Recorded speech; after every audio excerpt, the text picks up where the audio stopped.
Let's bring on ESPN WNBA analyst LaChina Robinson, who will be calling the game Sunday at 1 p.m. between Chicago and Connecticut. LaChina, thanks so much for the time today. How are you? I'm doing well. Thank you so much for having me. It's a blast to get to talk to you. Watching these playoffs on TV, the atmosphere looks amazing. Tell us what you're getting to see there firsthand. Exactly what we hope is coming through the television screen, quite honestly. We've been saying this for many years, that the WNBA is comprised of 144 of the best women's players in the world, the best. And so we're seeing a very high level of basketball. We're seeing a crowd that values the game at the highest level. And we see right now 4 teams that are really hungry for championships for different reasons.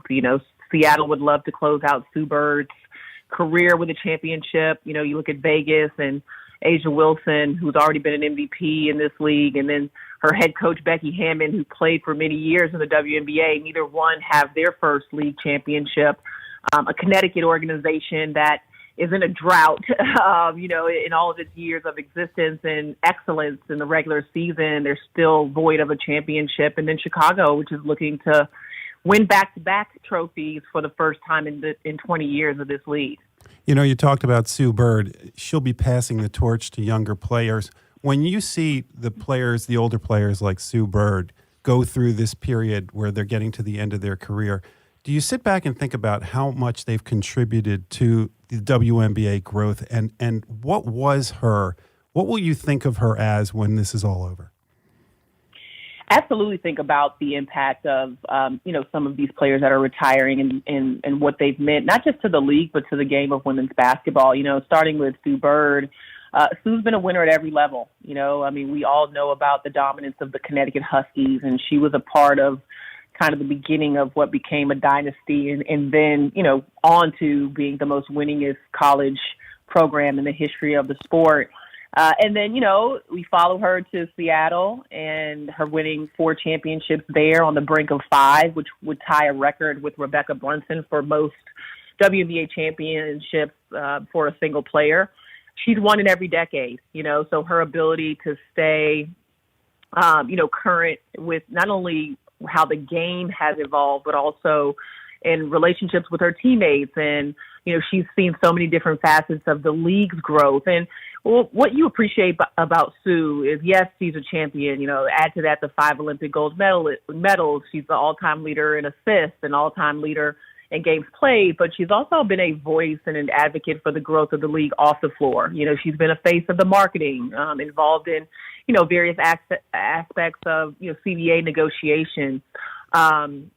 Sue is just, to me, the quintessential point guard, but also just a leader, someone who has assisted her teammates, has assisted the WNBA in so many different ways. And we're kind of saying goodbye to an era of basketball where the past first point guard is kind of going out of style, if you will. And I know we see this across many leagues, the NBA as well. Like, you don't have the Steve Nashes and, those guys who were just about setting up their teammates as often anymore. Now it's about the scoring point guards. And so to me, Sue's style of play is kind of the true transition into a different era of basketball in many ways. And you could say the same about Sylvia Fowles.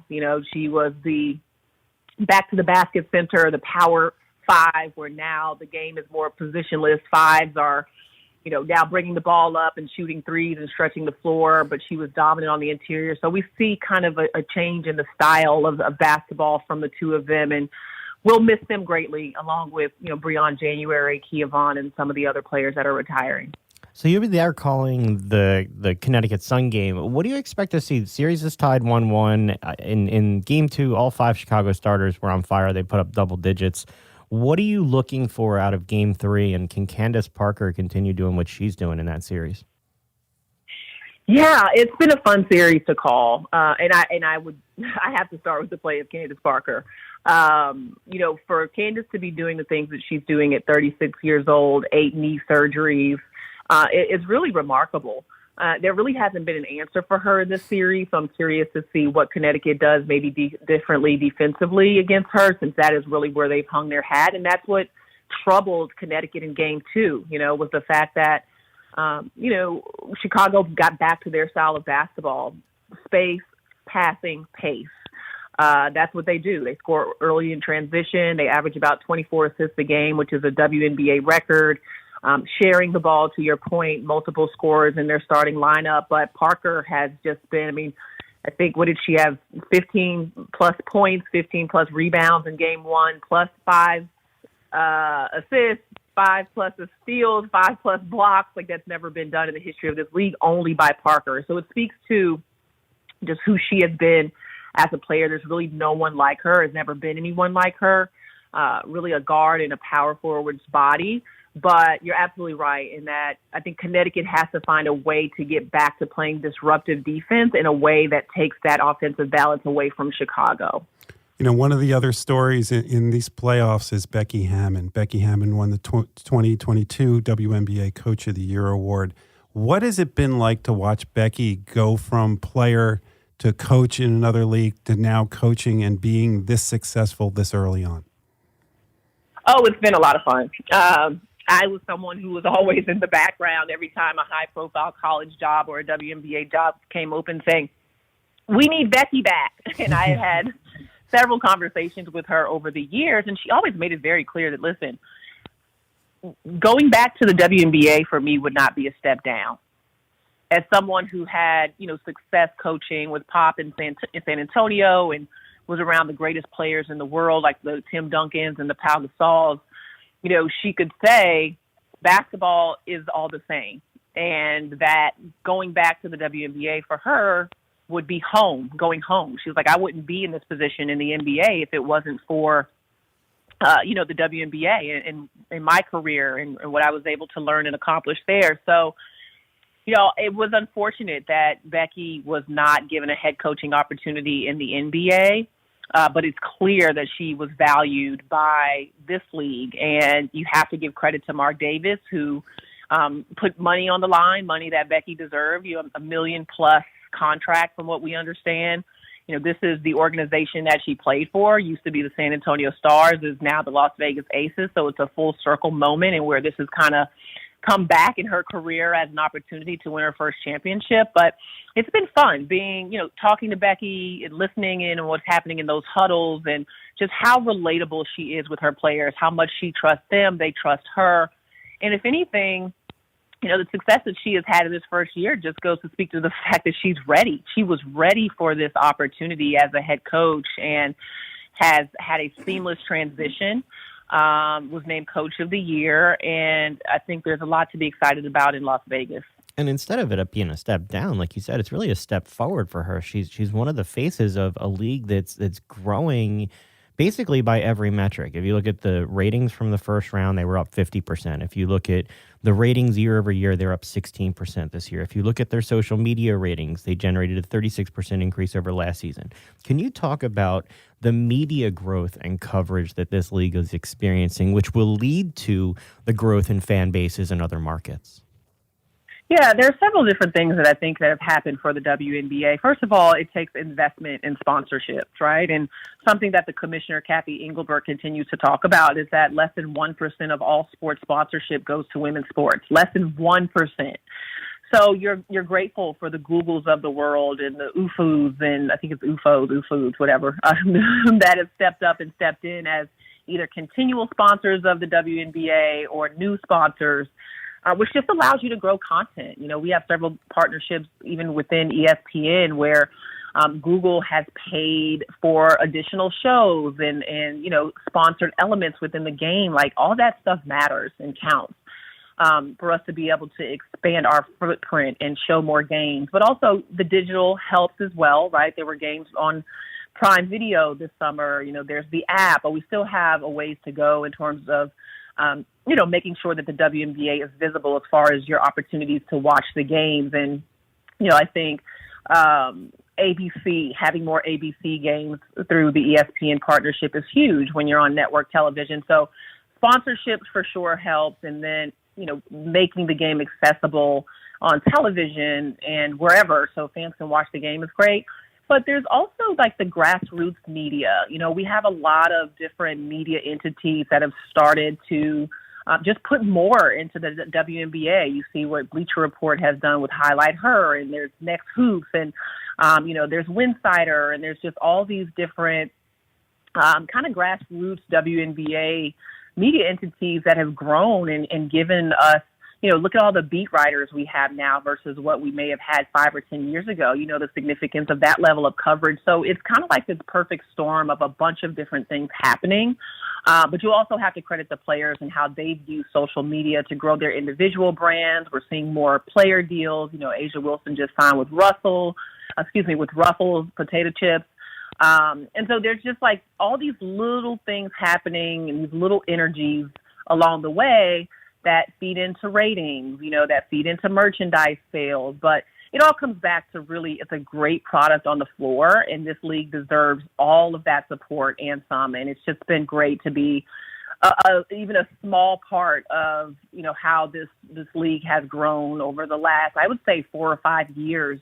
Has felt incredible in terms of where the traction is and the trajectory and where it's going.